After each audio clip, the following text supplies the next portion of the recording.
Mesdames et messieurs, bonjour. Je savais que j'aurais pas dû venir. Déjà, je viens d'apprendre que la vigne était une plante méditerranéenne, ou du moins réservée à la zone méditerranéenne, donc vous avez le bonjour de l'Atlantique. Je ne saurais probablement pas répondre à cette question, mais je vais vous parler de ce que je connais, c'est-à-dire de moi, de notre entreprise, qui est aussi une entreprise coopérative, donc c'est aussi probablement des pistes de réflexion pour vous tous. Dire quelle joie j'ai d'être ici aussi, puisque j'y ai passé quelques années, et donc ça m'a fait plaisir de revoir Denis Verdier notamment, et peut-être d'autres dans la salle que je n'ai pas encore réussi à identifier. Voilà, donc je ne sais pas, c'est directement enchaîné, ouais. D'accord, donc oui, donc les vignerons de Buzet.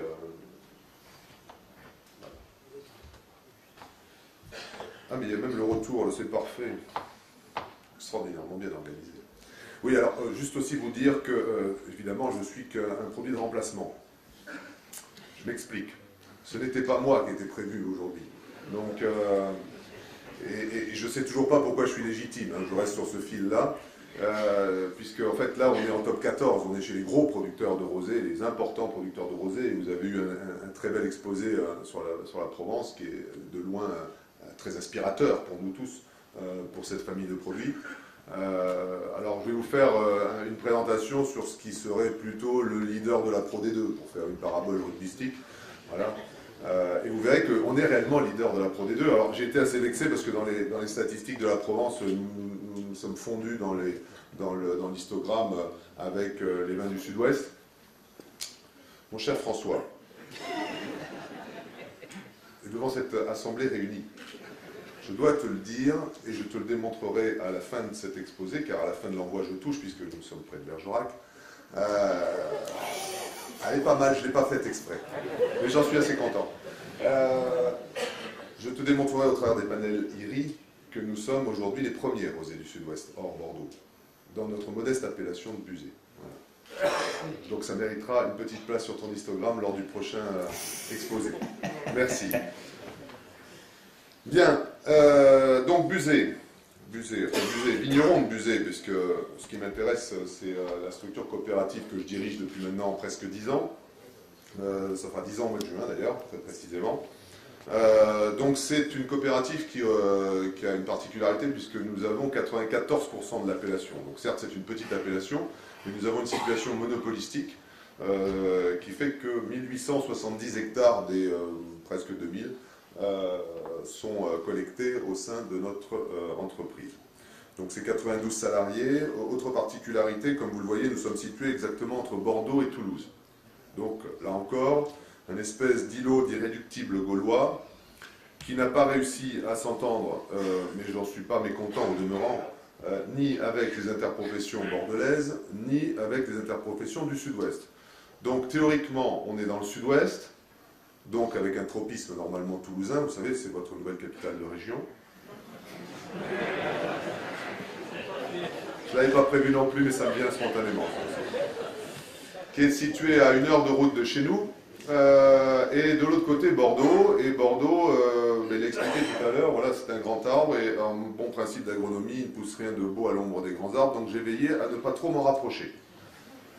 Donc après un combat de nature homérique, nous avons réussi à rester indépendants de toute interprofession, et donc nous menons notre petit chemin indépendamment, et avec une autre particularité qui est que finalement nous faisons tous les métiers dans cette filière, et vous le verrez, puisque on est dans une zone agricole, mais pas à proprement parler viticole. Voilà. Donc les quelques chiffres, vous les voyez devant vous, 28 millions d'euros de chiffre d'affaires l'an dernier, à l'exercice de l'an dernier. Cette entreprise allait très très mal il y a quelques années, malgré sa notoriété, était tombée aux alentours des 22 millions d'euros avec un large déficit. Le rosé, et je dois l'en remercier, le rosé a été clairement un de nos relais de croissance, comme on dit. J'aime pas cette expression d'ailleurs, elle ne veut rien dire. Elle nous a sauvés, tout simplement. À ce moment-là, et avec l'aide des vignerons, on a bien senti que en 2005, la tendance sur les rosés se dessinait. Certains commençaient d'ailleurs dans notre zone de production du côté de Fronton, qui était à l'époque le leader, à se poser des questions. Ils ont peut-être douté trop tôt. et ils ont réorienté leur production un peu plus vers les rouges. Je pense que ça a été une erreur. Et puis Bordeaux, un peu trop sûr de lui, mais ça c'est presque un pléonasme, n'a pas tout à fait vu la situation et les enjeux qui se présentaient. Et donc on a aussi bénéficié d'un concours de circonstances qui était plutôt favorable à notre développement en rosé. Voilà, donc nous commercialisons la totalité de notre production par nous-mêmes, bien sûr, mais en conditionné, s'entend. C'est-à-dire que nous ne travaillons pas avec le négoce. Là aussi, encore un critère d'extrême indépendance. Mais Denis, que je vois sourire là-bas, doit se dire que ça ne m'étonne pas qu'il soit allé là-bas, celui-ci. Voilà. Je ne commande pas, bon, c'est pas grave. Voilà, donc la production de la cave est de 100 000 hectos environ, hein, mais là l'an dernier elle était exactement de 100 000, 102 000 précisément je crois, qui est donc avec une répartition comme vous le voyez devant vous de près de 54% en rouge et d'un peu plus de 35% en rosé. Nous en reparlerons plus tard, mais pour rebondir sur ce que disait François aussi tout à l'heure, pour beaucoup le rosé est un sous-produit du rouge. Nous, on a décidé très tôt qu'il s'agissait d'un produit en tant que tel, et donc qui aurait une destination, un itinéraire de vinification qui lui soit parfaitement adapté. Voilà, je le disais, une complète maîtrise de la chaîne de la valeur au sein de l'entreprise, c'est-à-dire que les 1870 hectares donc, sont régis au sein d'un cahier des charges qui est sous le label Agriconfiance. Nous avons été labellisés Agriconfiance depuis 2005 en grande majorité, mais on est passé volet vert à partir de 2007 et on est à 100% du vignoble depuis cette époque-là. Donc la totalité de nos vignerons sont suivis par un conseil viticole assez important. Bien sûr, nous avons une équipe pour vinifier, conditionnement, 2 chaînes d'embouteillage et une chaîne de bag-in-box qui est aussi un vecteur tout à fait important de développement et notamment pour les rosés. Dans ce type de conditionnement, on se rend compte qu'il y a un progrès qui est tout à fait important. Une logistique qui nous est propre, bien sûr, et puis une équipe commerciale, une équipe marketing. Nous avons, et là aussi, c'est ce qui nous a permis de nous développer, et on en reparlera probablement, mais on a passé une alliance avec d'autres caves coopératives, dont certaines sont peut-être présentes ici, je ne sais pas, comme le Cellier des Dauphins, Jaillance aussi qui est dans votre périmètre, Wolfberger et les Champagnes Jacquard pour justement faire une équipe de merchandising, ce qui nous a permis là aussi d'accompagner notre politique commerciale au plus près dans le terrain, puisqu'avec une vingtaine de salariés, nous avons 21 même précisément, nous visitons entre 120 et 140 magasins. Donc vous verrez, chaque mois, chacun, vous verrez que ça permet d'appuyer quand même sensiblement votre politique commerciale. Mais bon, je ne suis pas là pour parler de ça, donc je vais avancer. Maîtrise donc de la chaîne de la valeur, je vous l'ai dit, donc tous les métiers, la qualité étant pas le moindre de nos axes de travail. Voilà, la répartition des ventes, donc grande distribution, il faut savoir que la grande distribution représente pour la famille Sud-Ouest en tout cas plus de 70% de l'activité, nous c'est un peu moins, nous sommes présents dans toutes les enseignes. Vous pouvez aussi trouver du vin de Buzet provenant des vignerons de Buzet, dans votre Carrefour préféré ou Leclerc même ici. Voilà, mais nous avons aussi une particularité, c'est que nous avons gardé un réseau, puisque à l'origine, la cave des vignerons de Buzet a développé sa notoriété dans le secteur dit traditionnel. La cave date des années 50. Un homme emblématique sur le plan commercial l'a dirigé dans les années 70 et a vraiment implanté cette cave dans le secteur traditionnel, ce qui nous a permis d'avoir un vrai relais de notoriété et au-delà une demande de la part de la grande distribution sur nos produits. Et donc on a toujours un réseau assez important de commerciaux dédiés au secteur traditionnel. Et on en reparlera aussi, c'est quand même un point important pour nous. L'export étant une démarche un petit peu plus récente. Voilà. Donc, notre credo. Notre credo, c'est d'avoir une stratégie qui se veut définie et appliquée avec constance et détermination depuis maintenant presque 10 ans. Alors, elle est simple en première lecture, mais elle se veut dans cette humilité tout à fait volontariste et déterminée. Faire du vin qui soit bon, c'est-à-dire qu'on ne cherche pas à faire un grand vin, ce n'est pas un propos pour nous. On cherche un vin qui soit bon dans la strate de prix qu'on a déterminée et qu'il soit donc propre. On en reparlera, François l'a évoqué, on est très engagé, on est un acteur important en matière de développement durable, ça va être aussi amusant de parler de ça, puisque nous avons des approches convergentes, on dira, mais sur des voies différentes avec l'ICV, au meilleur prix pour le consommateur, aux meilleures conditions pour ceux qui en vivent, c'est-à-dire vous, les vignerons, et puis aussi nous, les salariés, de temps en temps quand même, et dans le plus grand respect de l'homme et de la nature. Voilà, donc ça c'est là-dessus qu'on a basé toute notre politique, qu'elle soit pour les rosés, les rouges et les rares blancs que nous faisons. C'est important pour nous, on le répète à loisir, mais la constance est un axe majeur de notre stratégie.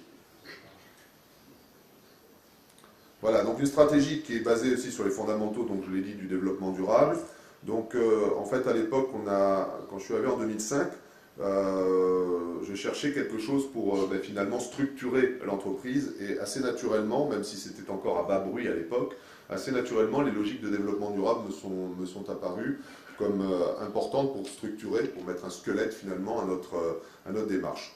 Et donc on a travaillé pour cela avec COP de France, hein, je parlais tout à l'heure d'AgriConfiance aussi, donc dans la foulée finalement de notre engagement AgriConfiance, on a constitué un collectif, mais un collectif qui n'était pas uniquement viticole, qui était un ensemble de coopératives du Sud-Ouest. Et donc dans le Sud-Ouest, de ce Sud-Ouest est parti, et plus précisément de la machine à café des vignerons de Buzet, parce que c'est vraiment là que c'est parti, un collectif qui a décidé de travailler sur le développement durable. À l'époque, la norme ISO 26000 n'était pas encore ratifiée, il fallait se la taper en anglais, ce qui est quand même pas simple quand on est au fin fond du Lot-et-Garonne. Et donc on a travaillé là-dessus pour être ensuite la première entreprise dans l'agroalimentaire et la deuxième dans l'absolu à passer l'évaluation à FAC 26000, la norme ISO 26000 étant la seule norme aujourd'hui internationale reconnue sur ce sujet-là. Et donc pour atteindre aujourd'hui, comme vous pouvez le voir, le niveau exemplaire depuis le début de l'année dernière, qui est le plus haut niveau en fait dans l'évaluation. Donc voilà. Alors, pour ce qui est du rosé. Alors le rosé, chez nous, c'est donc 580 hectares sur les 1870 collectés par la coopérative, sur un rendement qui est un peu plus important que pour le rendement moyen, en particulier pour le rendement des rouges, hein, puisque le rendement des rouges, selon les niveaux de destination, et on en reparlera un petit peu plus loin, se situe entre 45 et 50 hectolitres par hectare. L'encépagement rosé pour nous est un encépagement donc de type, alors je ne l'ai pas dit tout à l'heure, mais on est très clairement dans la ligne bordelaise, hein, même si on essaye de s'en dégager un petit peu. En termes de cépage, on est sur un encépagement essentiellement merlot, avec Cabernet Sauvignon et Cabernet Franc. Voilà, donc la production de rosé, et vous voyez, c'est donc très important pour nous quand même, hein, notre échelle, c'est donc un peu plus de 35% ou 35% de notre activité, donc 35 000 hectolitres de rosé qui sont produits en 2014. Avec une évolution, vous voyez, dans les années antérieures, le rosé représentait en moyenne un petit peu plus de 15 000 hectolitres. Alors, ça, c'était la production. Le problème, c'est que quand je suis arrivé aux manettes en 2005, il y avait 30 000 hectos dans les stocks. Donc, on produisait, mais on ne vendait pas. Pourquoi on ne vendait pas? Parce que on n'avait peut-être pas l'image, on n'avait surtout pas véritablement décidé de faire du rosé. Comme je vous l'ai dit tout à l'heure, on était plutôt sur un sous-produit du rouge. Et donc, on avait les plus grandes peines du monde à commercialiser cette famille de produits. Et donc, la difficulté qui se présentait à nous aussi à ce moment-là a été qu'on ne pouvait pas continuer à proposer à nos clients en permanence du pain rassis. Ça agace au bout d'un moment. Donc, il a fallu bénéficier des aides européennes à la distillation et envoyer tout ça à la chaudière, ce qui est toujours déplorable, mais malheureusement, il n'y avait pas 36 choix. C'était ça ou finir de perdre les quelques clients qui avaient gardé une certaine confiance dans le futur de Buzet.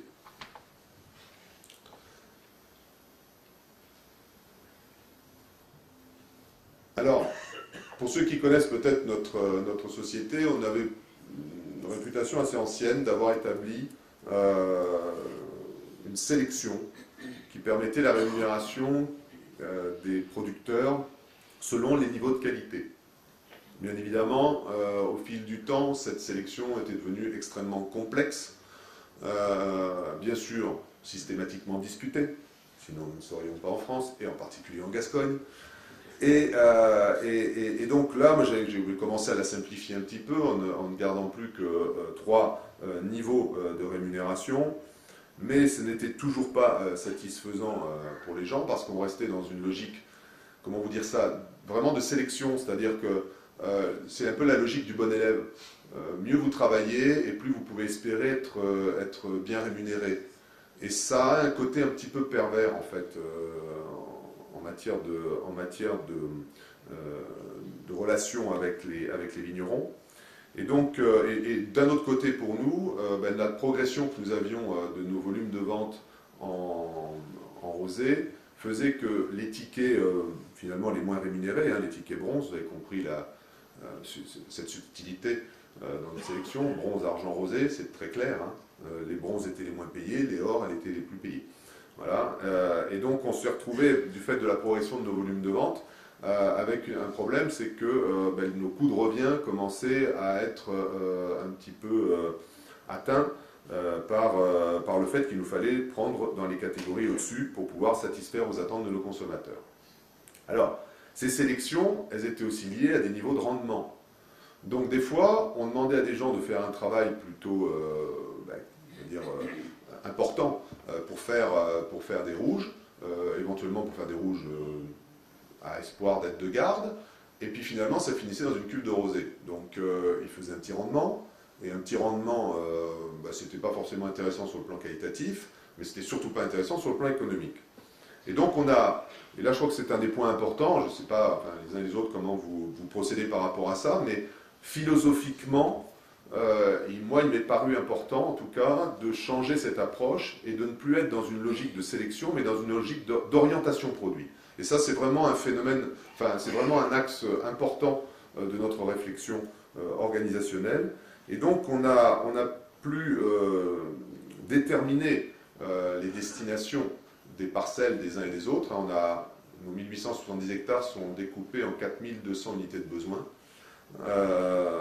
On a fait en sorte donc d'anticiper au plus tôt l'orientation qu'on allait donner à chacune de nos parcelles.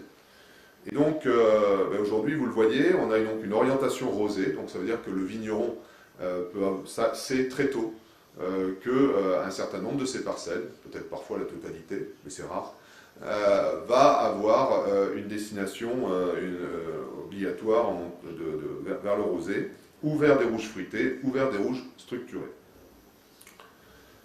Donc ce qui permet, mais ça je pense que là-dessus, pour vous vignerons, doit vous parler assez clairement, c'est que plus tôt on connaît la destination de son produit quand on est dans une cave. Attention, je dis bien, quand on est dans une cave qui fait aussi bien des rouges que des rosés, évidemment, ce modèle ne s'applique pas sur les caves purement rosées. Mais dans ce cas précis, une orientation très anticipée dans la saison permet d'avoir des pratiques, on y reviendra, totalement différentes. Et voilà, on y arrive. Donc le fait de prédéterminer effectivement cette orientation des parcelles permet d'adapter le travail à la vigne. Et donc, du fait de l'augmentation du rendement sur les parcelles dédiées au rosé, du fait de l'adaptation de la nutrition, du fait d'un ébourgeonnage qui est effectivement moins poussé sur les parcelles destinées à faire du rosé, et la suppression aussi des antibotrytis, parce que le risque est quand même extrêmement limité, puisqu'on commence à en manger, nous, à partir du mois de fin août, et que nos objectifs étant donc d'avoir plus de rendement et une récolte plus tôt, eh bien, ça permet finalement, c'est ça que je voulais dire, oui, ça permet à un vigneron producteur de rosé qui pourrait se sentir déclassé, entre guillemets, dans une cave comme la nôtre, puisque quand on vient d'un principe de sélection, on vient d'un principe les meilleurs avaient le ticket or, donc ils étaient regardés avec envie. C'était ceux qui avaient bien travaillé, ceux qui avaient peut-être été un petit peu plus précis dans leur travail, dans le respect du cahier des charges qu'il leur est imposé dans le cadre d'Agriconfiance. Cet état d'esprit a changé puisque du coup, désormais, vous n'êtes pas moins payé en faisant du rosé qu'en faisant un rouge structuré. Vous voyez, vous contribuez les uns comme les autres à apporter de la valeur à l'entreprise et au collectif. Et donc, du coup, il n'y a plus cette notion de sélection qui est toujours un petit peu teintée de ce syndrome qu'on a pu connaître depuis la maternelle, finalement. Hein.